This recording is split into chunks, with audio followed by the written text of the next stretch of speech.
Okay, welcome friends, family, and everyone in between to Gatekeepers, the podcast that feeds the mind, body, and spirit. Religion, relations, economy, shopping, government, and anything in between, there's not a topic we won't touch. And our hope, as always, is to bring it back to the truth of God's Word. I'm your host, Joe Hunt, and joining us today is a very special guest, one who I consider a brother, Shannon Hawley. What's up, Shannon? What's going on? Shannon is the founder of Hope for Tomorrow. It's, and correct me if I get this wrong, but it's a suicide prevention and awareness nonprofit combating the epidemic plaguing our nation known as suicide. Do I got that right? That is correct. Okay, brother. So, first of all, of course, thank you so much for taking the time out of your days off. You could be chilling with your family. You could be doing a million other things right now, but you're here sharing your passion, sharing your heart. So thank you. I want you to know that I appreciate that. But the first thing I want to do is give you an opportunity to say what's up, whether that's an introduction, whether you want to give some shout outs, but I'm going to give you just that first opportunity to say something, man. Introduce yourself. Well, good morning, everyone. Just super happy to be here to try to make a difference in our communities, bring our communities together to end suicide. I try to come and be a spokesperson for the families who've lost somebody to suicide, to be a spokesperson for the person out there struggling with suicidal thoughts, to just speak on their behalf and encourage each other and encourage everyone to walk in love and try to be a light in someone's darkness. Definitely want to thank my family, my kids, my wife for just the sacrifices that they make for me to be able to volunteer my time to be able to do something like this. So, Amen.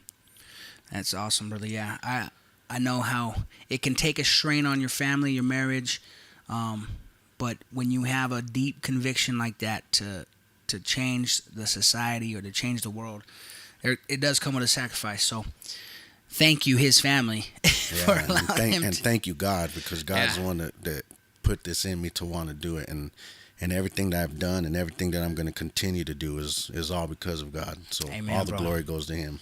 Amen.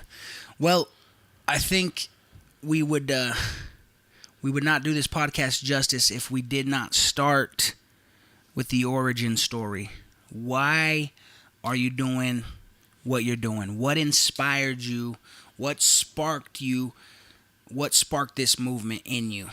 Can you just give us the origin story, the background? Yeah, so be real brief about it, really, because it's not about me. But I grew up in my city a gang member. I grew up with not the feeling of hopelessness, not caring about life, not caring about the lives around me, not feeling a sense of purpose. Found God back, and I've always known who God is, I should say, but I didn't like God. Yeah. I knew He was real.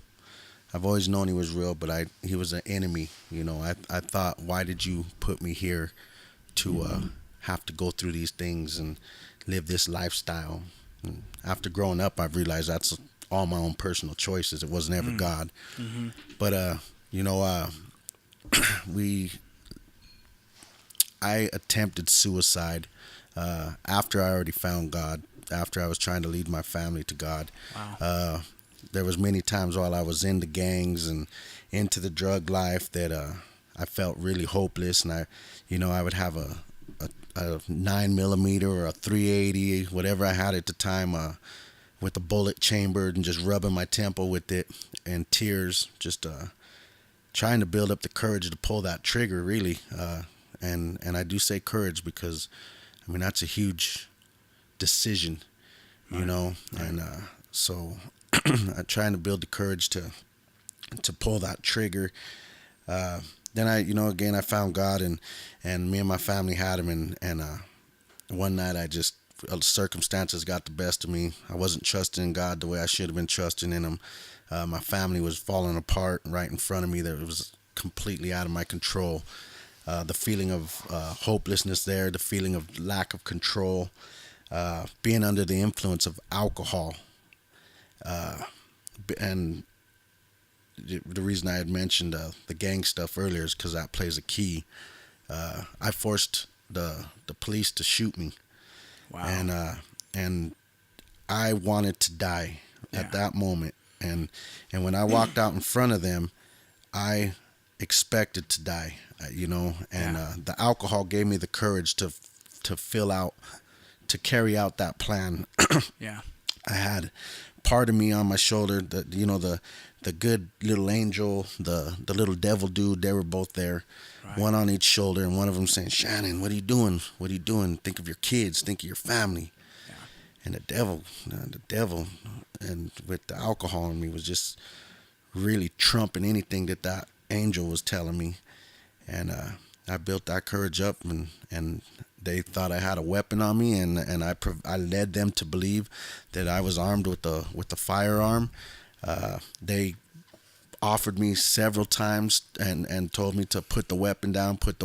I kept my hands behind my back in a threatening manner. Mm-hmm. And I leaped out in front of them. Finally I said, "This is it." And with a snap of a finger, I leaped out to them, and boom. And so I got hit in the chest. So they shot you.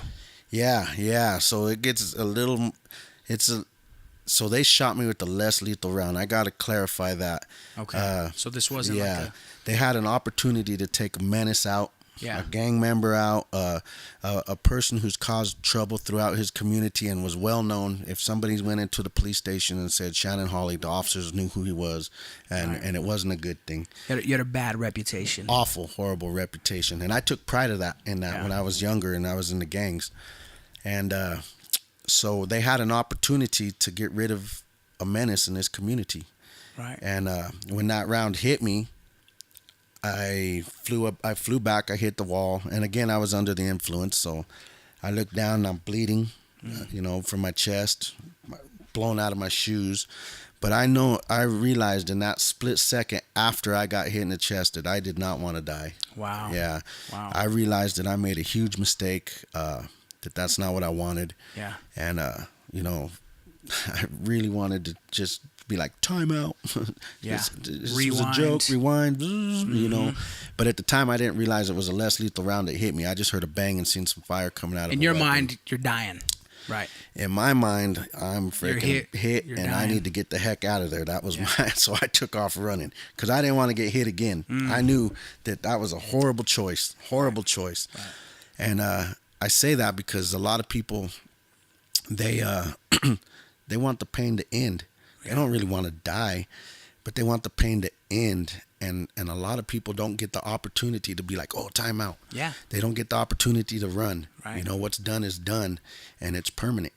So I was blessed. Excuse me. And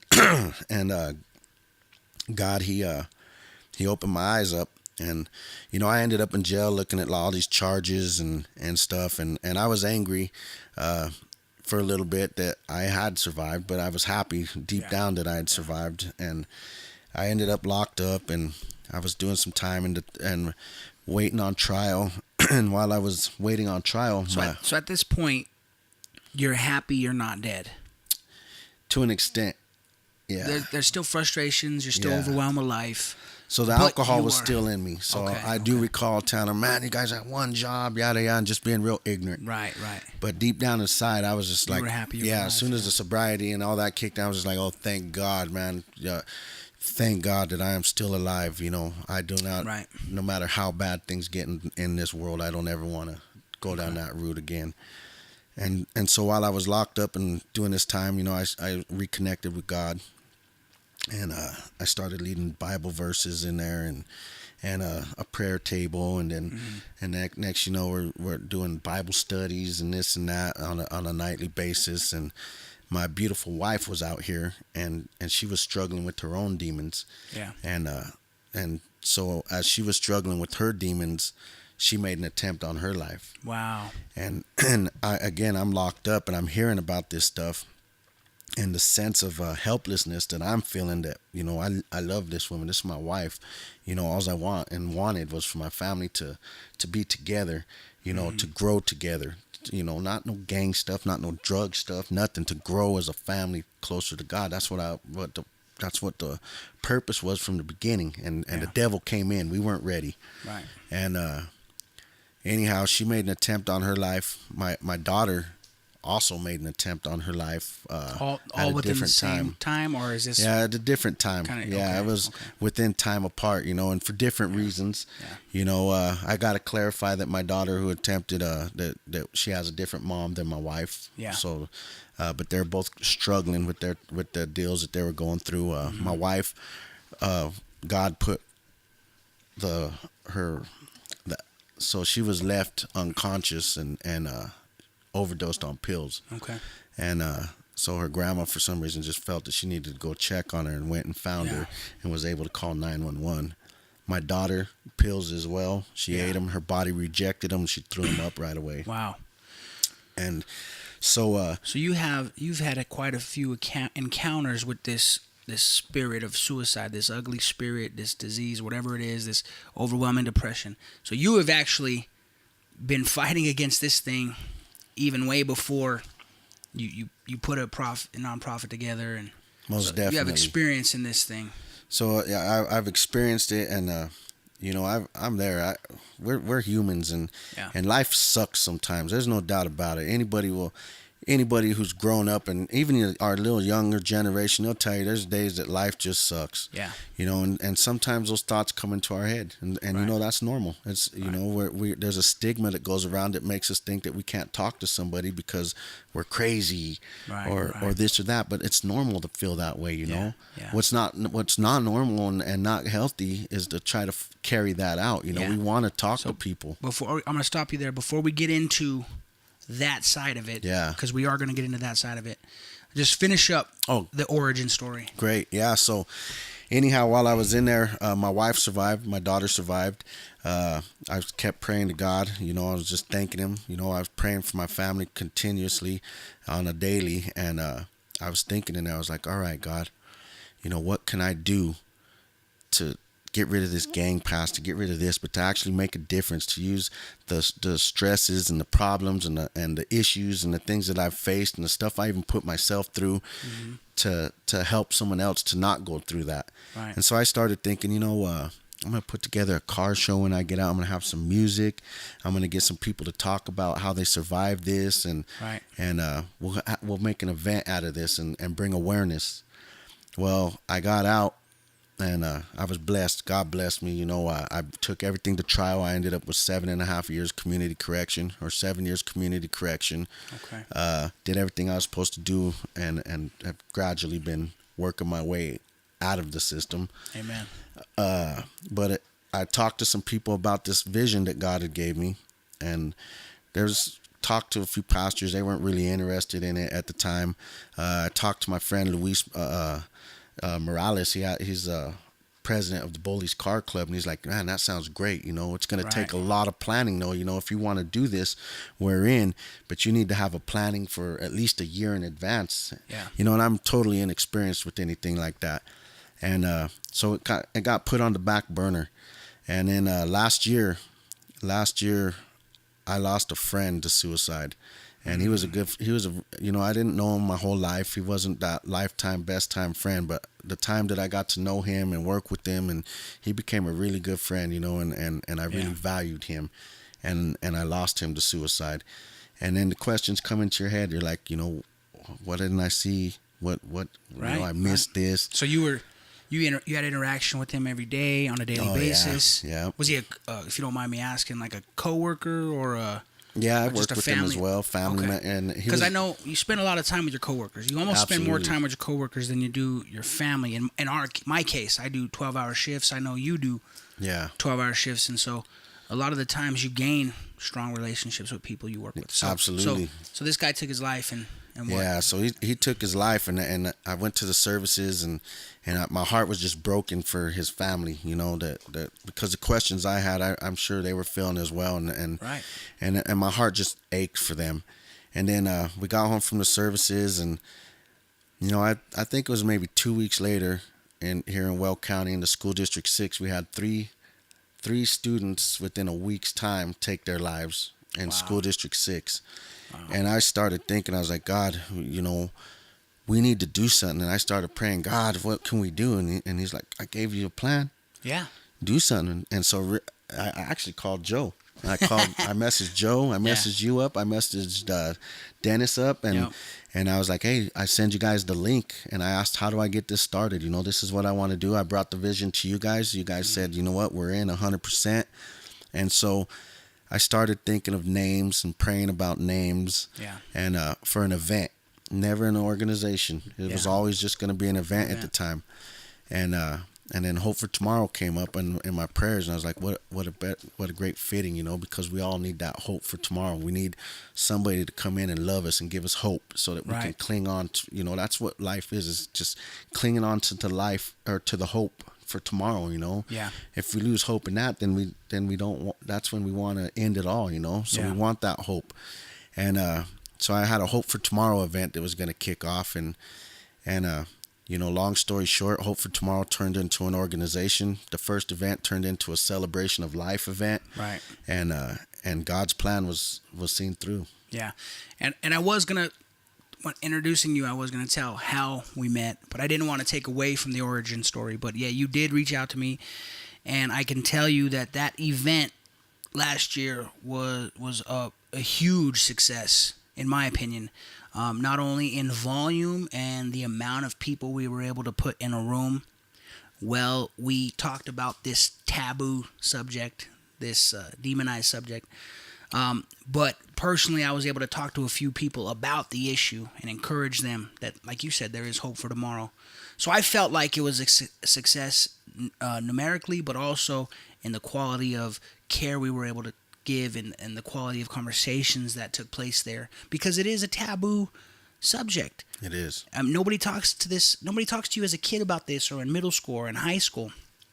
And so coming out of that origin story, can you walk us through, you know, how bad this thing is? What kind of stats are we looking at? What kind of impact is this having on our nation, on our city, and our communities? Yeah, so I brought some statistics here. They're constantly changing, and you always want to cross-reference everything to make sure everything adds up. This is a very serious subject, so never do I ever want to give out false information. Yeah. The statistics that I'm going to share with you come from North Range out of Weld County, the CES program, which is very credible, as well as the American Foundation of Suicide Prevention. Yeah. Very credible as well. We'll start with the nation. Suicide is a leading cause of death in our nation. Suicide actually ranks number 10, the number 10 cause of death in the United States. Wow. So if you look at, I mean, you're looking at cancers and heart disease and stuff like that. Murder comes in at 16. You know, and you look at all that stuff, and then you place suicide in there at 10. That tells you that we have a huge issue in our nation that we need to address. Yeah. You think of places like Chicago and other places where they have a high murder rate. If you turn on the news here and Fox 31 in the morning, it's almost guaranteed that every morning when you turn the news on, you're going to hear of somebody getting shot or killed. It's almost guaranteed. I can't really remember the last time that I turned the news on and didn't hear something along those lines. So could you imagine if they were reporting on all these suicide deaths? Right. It's a huge issue, and we'll address that here in a little bit. If we go on to Colorado, the state of Colorado, in 2016, the state of Colorado was ranked number 5 in the nation. Wow. According to the American Foundation for Suicide Prevention, right now we are in 2018, we were still ranked number 10. Colorado has always been in the top 10 since they started doing these. We've always been in the top 10. That's somewhere we don't want to be, you know. And these numbers don't include attempts. No. Right? These are completed suicides. So the epidemic is actually worse if you were to include attempts, right? Or hospital visits.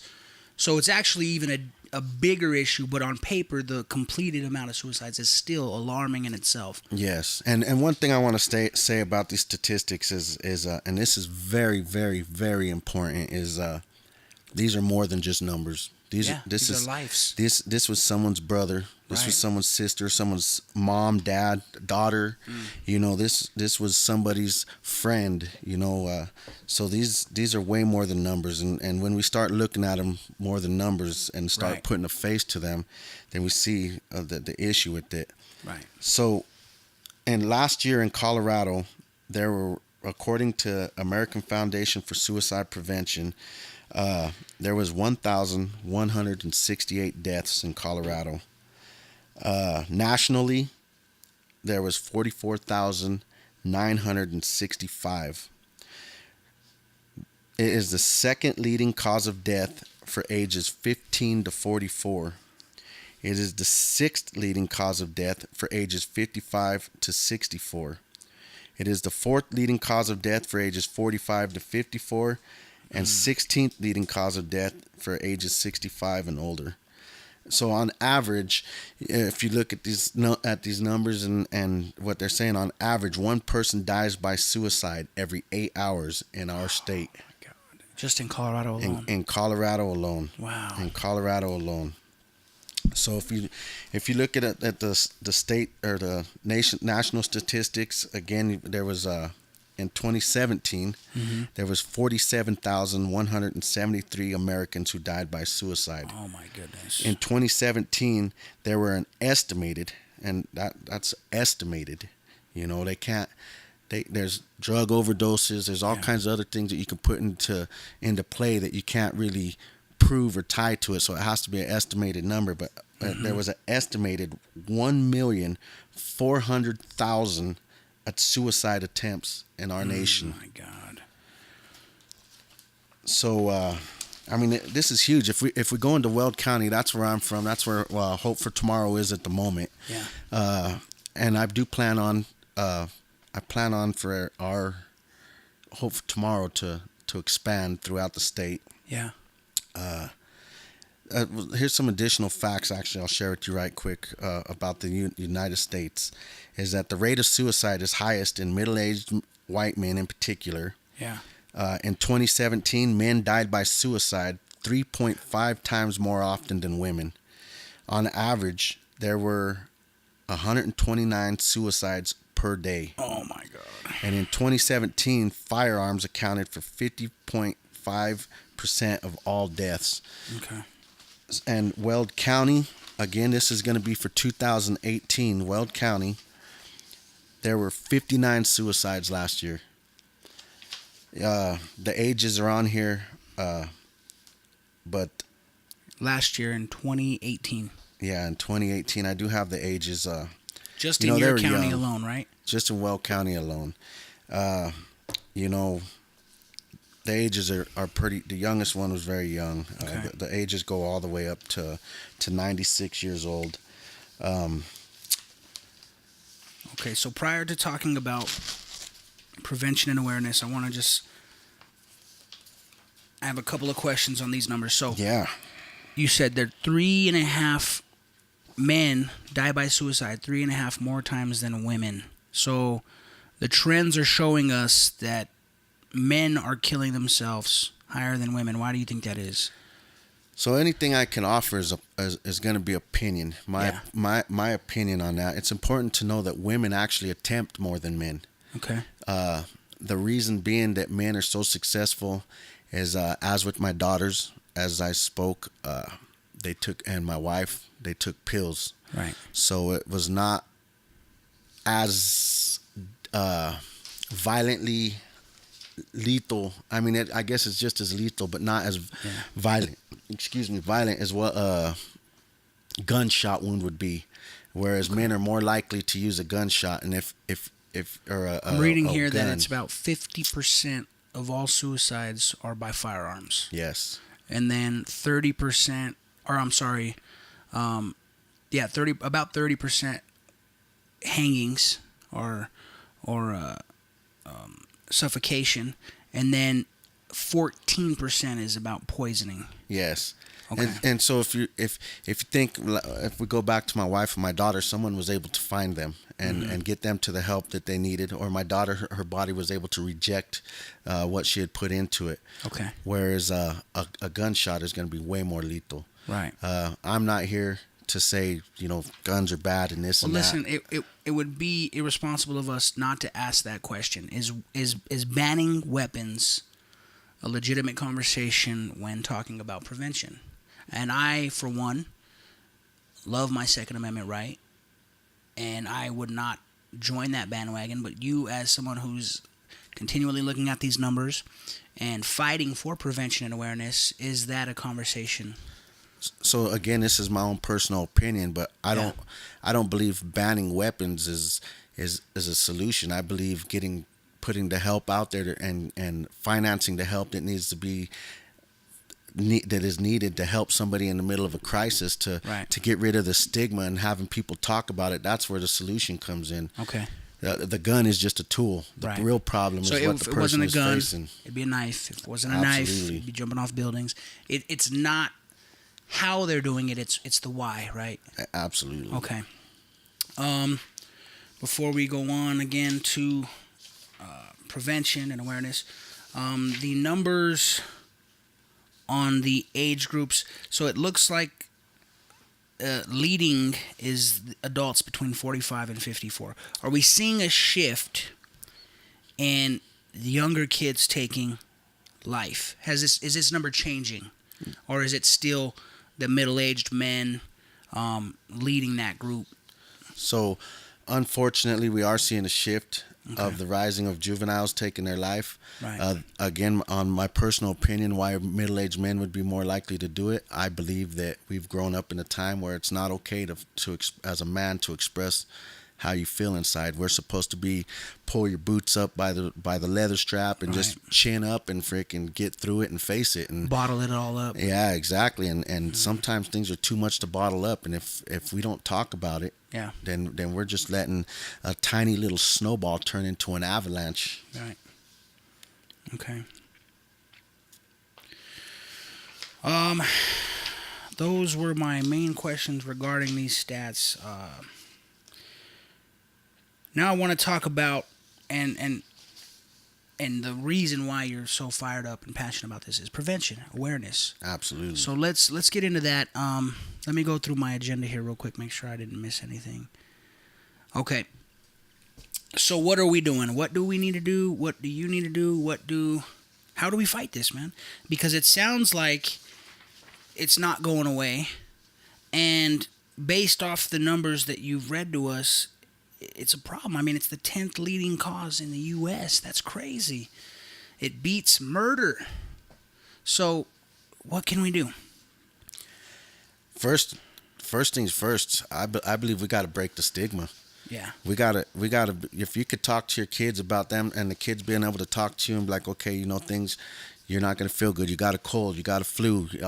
You broke a leg. You broke an arm. Mental health is just as important. Yeah. And we got to break the stigma and be able to talk to them about it. Why is there a stigma behind it?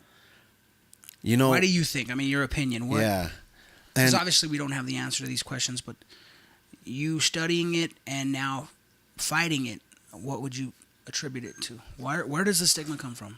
I feel that people don't like to talk about it, and this again is my opinion. I feel that they don't feel that people are going to look at them differently. You hear mental health and you hear this and that, and people automatically associate that with like craziness or whatever, and it's not crazy to be upset. It's not crazy to feel defeated. That's life. It's not craziness, and we should be okay to talk about that. People, another one big thing that is a complete lie is people think that, and it's just a matter of thought, but they think, hey, if I talk to somebody about this, then I'm going to put it in their head. Okay. But no, that is not the case. If somebody's thinking about suicide, they've already been thinking about it. They've already had thoughts of doing it. It's been in their mind. If anything, you're opening the door up for them to talk about it with you and be like, yeah, you know what? I do feel this way. Yeah. And then to be able to listen to them and let them get something off their chest, to be able to identify that there is a problem. Right. But that's not the case. People start thinking, well, maybe they were just sad, and I brought this up, and now they're gonna think about it. Right. That's not. There's no proven. We're not giving them the idea. It's Absolutely. trying to extinguish the idea that's already there. Yeah, and there's no proven study to show that that is truth. Okay. We're gonna take a quick break, and when we come back, we're gonna talk about. We're gonna delve into more prevention, more awareness. So, stay tuned.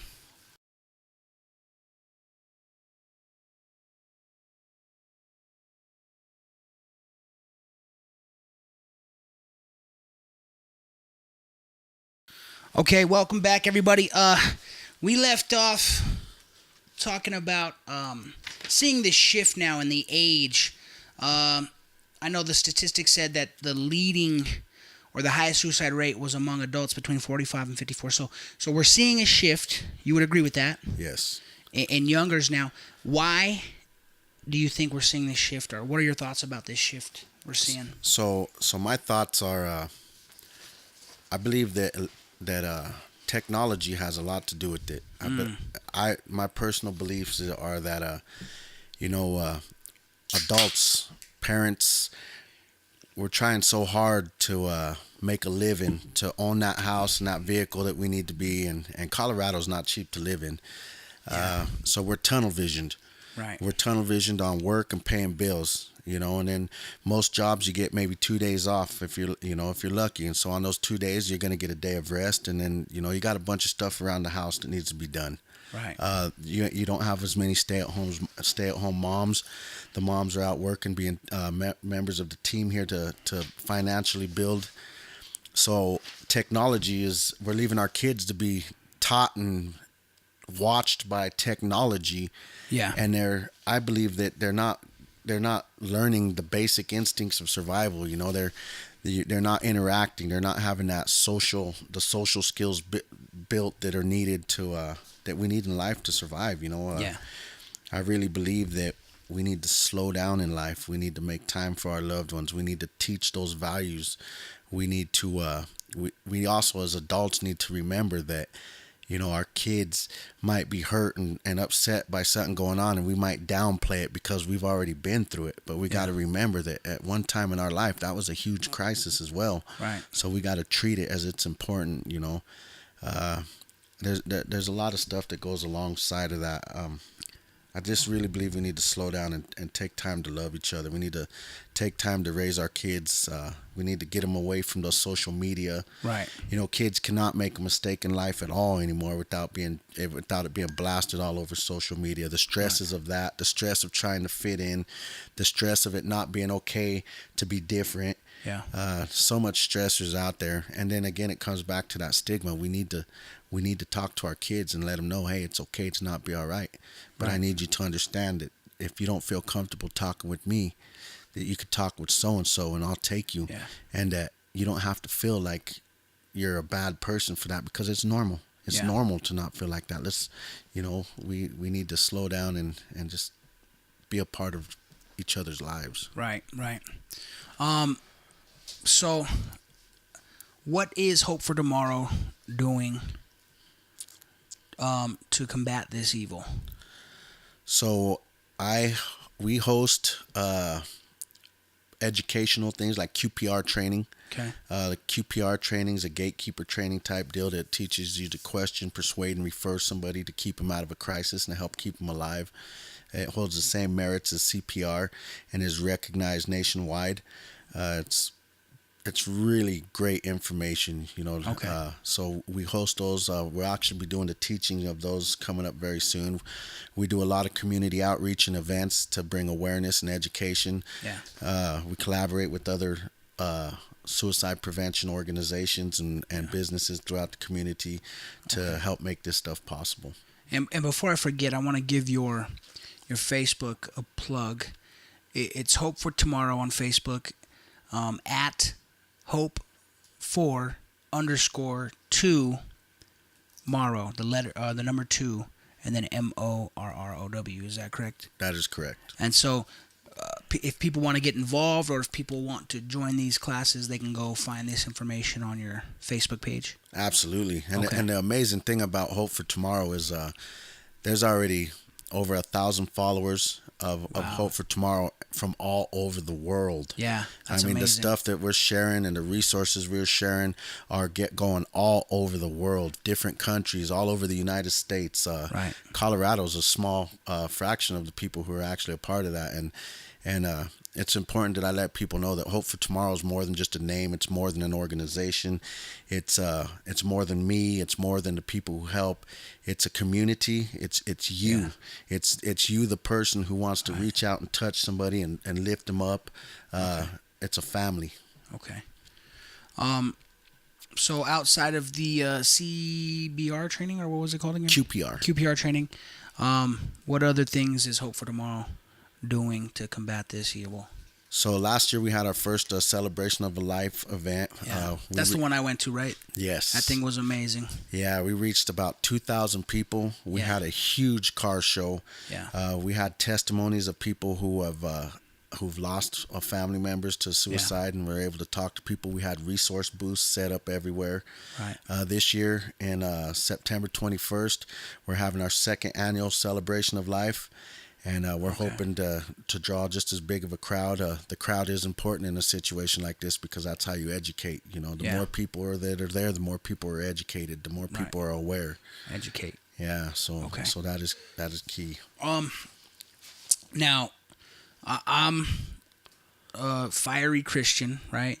And a big part of my convictions is I believe the spirit of suicide is a demonic spirit. I believe the name of Jesus can defeat this spirit, but obviously running a nonprofit organization in a secular government, you know, where Jesus isn't welcome in schools, what kind of tools are you using? What are your weapons of warfare? If you had to categorize your three main weapons outside of religion, outside of your faith, would those be the weapons? Education, awareness, and just list your top three. So education would definitely be one of them. Right. The awareness is super important. Yeah. A lot of people in our state don't even realize that we're in such the crisis that we are. Yeah, doing the research, I pulled up these stats. I was blown away. Yeah. You know, I was blown away at the 1.4 million attempts, that it was 10th leading cause of death in the U.S., that near 50,000 died in 2017. So I was definitely blown away. So education. Yeah, and then resources. Yeah. Resources are huge because we want to be able to direct somebody to the right and correct facility or place or people to help them to push forward. You know, and so those. So three. Education, awareness, resources. Yes. Okay, I like it. What are some of the signs we need to look for in individuals or family members who are battling suicide? How can we recognize these signs, and then what can we do to help them? Great. So 9 out of 10 people will show signs of that they're in a crisis for suicide. Some of the warning signs that you can look for is the way they talk. If a person talks about being a burden to others, feeling trapped, experiencing unbearable pain, having no reason to live, or killing themselves. Their mood is key. If they're having a lot of depression, loss of interest in things that they've once had a lot of interest in, you know, playing games or being outside or hobbies. Rage, you know, rage is a key one. Irritability, humiliation, and anxiety. Specific things to look for in behavior would be increased use of alcohol or drugs, looking for a way to kill themselves, such as searching online for materials or means, or going out and purchasing things that they normally wouldn't do that could be harmful. Okay. Acting recklessly, withdrawing from activities, isolating from family and friends, sleeping too much or too little, visiting or calling people to say goodbye, giving away prized possessions, and again, to match with that rage would be aggression. Right. An important thing about these warning signs is a lot of these warning signs they describe the typical teenager. Right. And so you want to look and see if they're carrying on any of these behaviors for 2 weeks or longer. It's something consistent day in, day out for long periods of time. Then red flags should go up, and then you want to talk to them. You want to get them to voice what their concerns are, what's bothering them, and getting them to talk, and you just listening. It's really important. We want to be fixers for stuff. So it's easy, like, oh, well, I went through this and this is what I did, and I know how you feel. And no, you don't know how they feel. You probably felt differently. Your emotions might have been differently, are a bit different. The way you fixed it might not be the way they're going to be able to fix it. So the best thing that I believe to do is to listen. You get them, you question them, you get them to talk, then you listen. And then you start, if the warning signs are there, and are real severe, if they've talked about having suicidal thoughts, and have a way to, a plan, I should say, have a plan on how they do it. Like, okay, I have been feeling suicidal, and this is how I would do it. Then, you want to ask them, you're like, well, do you have the stuff to do that? And like, I got this or whatever. Flags should definitely go up, because that means not only have they been thinking about it, but they've been planning for it. Right. Where a lot of other people will be thinking about it and they don't have a plan, they don't have the tools to do it. They want the pain to end. And so if they're in an immediate crisis, you want to get them to somewhere. Call 911 if you or them are immediately in harm's way. Get them over to a crisis center if they're gone too far into the planning and everything, and you just can't. I guess they're feeling that themselves are in a crisis. But a lot of times talking and just getting them to open up, and then listening to them, and hearing what they have to say, and then. Okay. I want to take a few questions from some of our listeners. Andrea Webb, out of Westminster, Colorado. She leads a online Bible study called Fellowship with Dre. She asks, what is the age most seen regarding suicide, which I think we've covered, but and so the answer to that would be middle-aged men. Middle-aged working men are the most age. We see more about teenagers in the news, so it's easy to believe that teenagers have the highest rate, but that's really what the media is showing us. They're not showing us the middle-aged male, and that's where the higher rate of suicide is in our state and our nation. Okay. She asks, is there a support group for parents or siblings that had someone commit suicide? So that's a great question right there as well. You definitely want to, every community is different and has different support groups set up. For Weld County, they have the Community Grief Center. They also have a group called Heartbeat that meets the third Tuesday of the month at 7 p.m. at North Range. Mm-hmm. But for people who aren't in the Weld County area or the Greeley area, you would want to definitely pull up the internet and just look for the resources right there and see what your city has to offer for that. Okay. She also asks, do you notice kids from broken homes, are they doing it more than others who have both parents? Is that a number that's on the radar, or is that something that hasn't been? So the best way I guess I'd be able to answer that one, because I am not an expert yet. I've been doing this for a year, but I feel that at this day and age, my personal opinion again, that even with both parents at home, are they really there? Right. Physically they're there, but right. Emotionally disconnected, physically or mentally disconnected. And maybe they are. There's a lot of stuff that I believe that somebody coming from a broken home, they learn the survival skills early. They learn a lot of things that where if you're coming from a home that's well together and well placed, or where you've had everything that might be a necessity to just handed to you, you're not really learning the coping skills that for me, I really don't have an answer for that. Okay. I just those are my personal opinions. I couldn't give you an answer that's statistically on that. Why do you do this?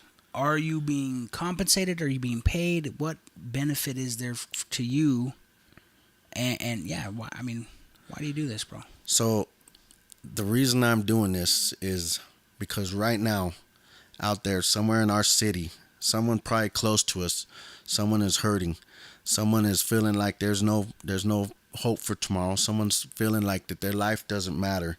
Right now, someone's parents are out there crying because they lost a loved one. That someone lost their brother, someone lost their sister, and they don't have the answers for it. We have a city, a state, and a nation that are full of people who are hurting right now and don't have the resources or don't have the people around them that they need to have around them to help them through this. Again, it goes back to that stigma. So I do this for them. I do this for my family. Even after the story that I shared with you, just recently, I've had two daughters, and within this year, who had suicidal thoughts and took it to the next step and to the next level of having a plan. Wow. And I was able to intervene with that because of the education that I have and they're here. Whereas if I didn't have that education before, the education that I do have now, I don't know what could have happened or would have happened. Right. I'm doing this for our community, and there's no compensation for it. It's all volunteer work, not just volunteer work from me, but it's volunteer work for my kids. They volunteer their daddy to be in the office downstairs figuring stuff out. They volunteer their daddy to be at meetings trying to get community members to be on board. They volunteer their daddy to be out hosting events, and my wife as well. She's volunteering her husband to be gone when we could be at the house or doing something. So it's all volunteer work and something that my whole family believes in. Right. Okay. What kind of opposition are you meeting, if any? There is opposition. Critics. There's definitely critics. Right. I can't speak from where they're at. I did live a reckless life in my community, so there are people waiting for me to fall. Yeah. There are people who probably think that, hey, this guy's throwing up smoke thing and this and that, and no matter what, there's always going to be critics. But I just push forward through that because, for one, it's not about what they think. Yeah. For two, it's not about me.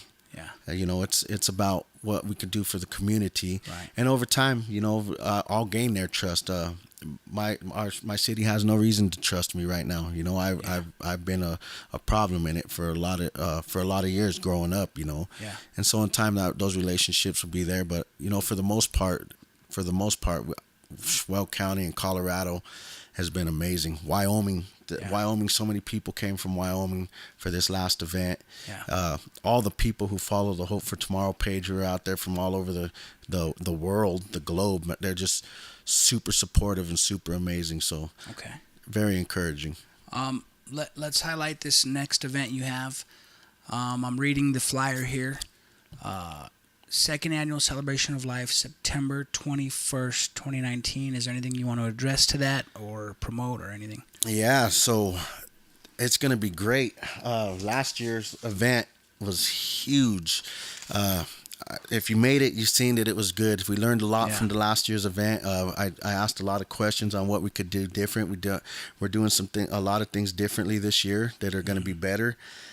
Last year's event, I couldn't have done it without Greeley Drive Rise, Front Range Roofing, Expedition Water Solutions, 1888 Industrial Services, Focus Energy, Power Equipment Company, Lamar Outdoor Advertising.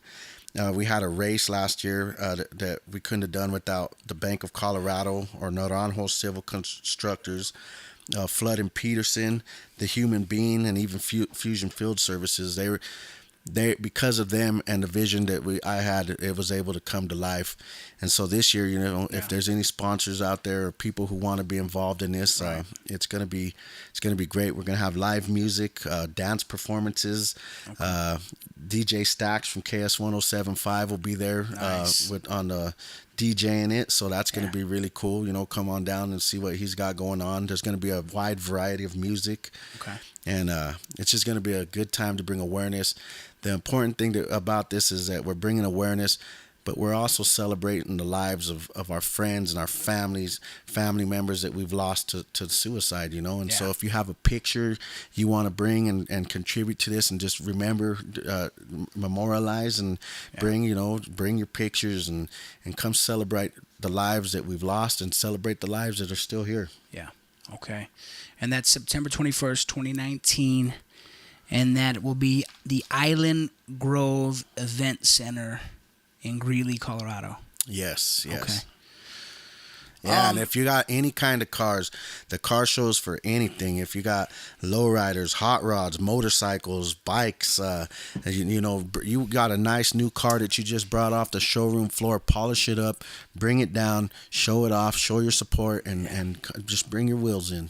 And again, you can go to Hope for Tomorrow on Facebook, and you can actually find the event there, and then you can confirm. Okay, Brother Shannon, man, I'm going to open it up for a closing statement for you. If you'd like anything, freestyle, closing statement.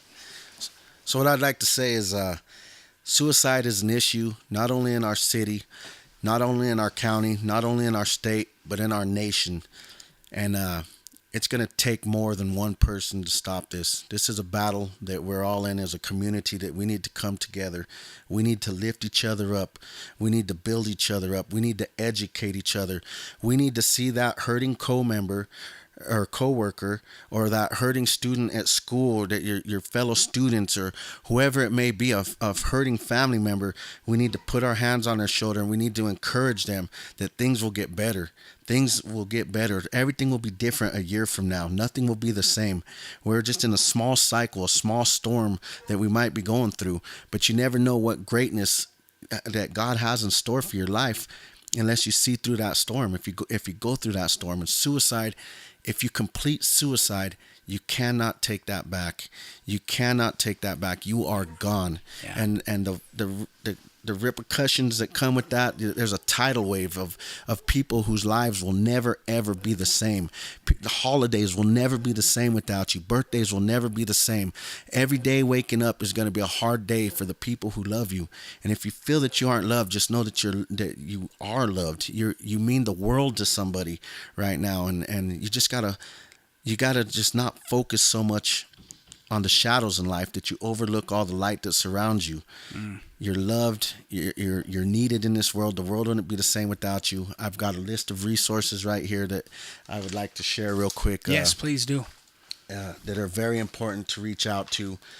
For my city in Weld County, we have the QPR trainings that you can go to. I have those quarterly. They have assist training, safe teen suicide prevention for adolescents training, heartbeat support groups, the crisis response. You can contact Kimberly Pratt or Michelle Daupra at 970-313-1085, and they will be happy to set up any of that for you. If you're feeling like you're in a crisis and you need to talk to somebody, you can go to the North Range Behavioral Center, the Behavioral at 928 12th Street in Greeley. Their phone number is 970-347-2120. They're open 24/7, 365 days a year. There's also the National Suicide Prevention Lifeline, which is 1-800-273-TALK. That's 1-800-273-8255. Or you can text START to 741-741. There's the Colorado Crisis Line at 1-844-493-TALK. That's 1-844-493-8255. Or you can text START to 38255. Suicide is everyone's business. And with the help of all of you and just looking out for each other and just giving somebody that hope for tomorrow, we can make a difference. Suicide is preventable. So I encourage you to please lift each other up, slow down in life, and look for the warning signs. Talk to your family about it. Don't feel that you're going to put something in their mind, because you're not. Help break the stigma of suicide. And again, it's going to take a community to come together to really make an impact. And it starts with you. Okay. In closing, I would just like to say thank you, brother, for taking this time to come and share your vision, your passion, to be so transparent and open and honest about your story. You have definitely, let me tell you what you've done in my life regarding this topic. You've awakened me to the plague of suicide. You've educated me, and you have encouraged me to be an activist against this ugly plague. And so your work is producing fruit already in me. I can only imagine what it's doing in the lives of those other people who have faced this. So thank you for that. But I as a minister, I want to address this spirit of suicide. And the two verses that come to my mind are Luke 10:19. I have given you authority to trample on snakes and scorpions, to overcome all the power of the enemy. Nothing will harm us. When we walk in that authority of Christ Jesus, we have authority over these demonic depressions and these demonic plagues. And I know not everybody's Christian, and that's why I wanted to bring Brother Shannon on to give us practical tools to recognize, practical tools to use, and practical resources to point people to it. But I also don't want to under-spiritualize it either, because I do believe things are happening in the spirit realm. Things are happening in our heart and our mind. And the other verse that comes to my mind is 2 Corinthians 10, verses 4 and 5. It says, the weapons that we fight with are not weapons of the world. On the contrary, they have divine power to demolish strongholds. And so if you're listening to this, I encourage you that call upon the power of God, right? We demolish arguments, verse 5, and every pretension that sets itself up against the knowledge of God. We take captive every thought and make it obedient to Christ. And the Bible teaches that before it's ever an action, before it's ever a sin, before it ever gives birth to death, it starts with a thought. Desire is conceived, and then it gives birth to sin.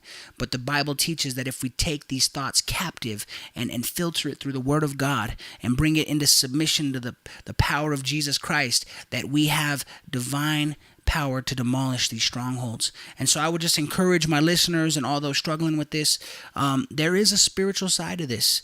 I mean, not only do we need to recognize the physical signs like Brother Shannon has taught us today, but we also would do ourselves a disservice and the people we love to not recognize the spiritual side of this, that there is demonic activity happening, and that we have the power, the authority of Christ Jesus over these things. So in my closing, I just want to say, spirit of suicide, we're coming.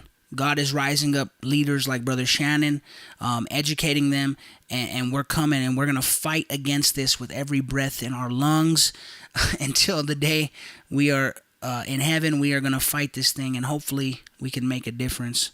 And you already are making a difference, bro. And again, I just thank you so much, bro. I love the work that you're doing. I support it 100%. And any chance I get to help you, or if there's anything I can do, just let me know, bro. I'm here. So with that being said, brother, is there anything else you'd like to say, or anyone else you'd like to thank before we wrap this thing up? Just want to thank you, Jesus. Thank you for looking out for our city. Thank you for putting all the organizations together that are out there already and working so hard to fight this suicide spirit. I'm just so thankful. And I just want to encourage you that if you're feeling like you're hopeless, to please reach out to somebody. Yeah. Amen, bro. Well, thank you guys again. I have yet to write a closing statement for my podcast, so I'm just going to thank everybody for tuning in. Again, this was the first episode of the Gatekeepers podcast, and I am honored to kick it off with Brother Shannon and the great work that he is doing in Colorado. And tune in next time, guys, to Gatekeepers the podcast. Until then, be blessed. And if you have any questions, again, Shannon Hawley on Facebook, or Hope for Tomorrow on Facebook, and you can reach him, you can reach his resources. This man is out here fighting for our children, fighting for our people, for every people. So keep him in your prayers, man. And again, Shannon Hawley, Hope for Tomorrow, Facebook, if you need to reach out. Thanks again, guys.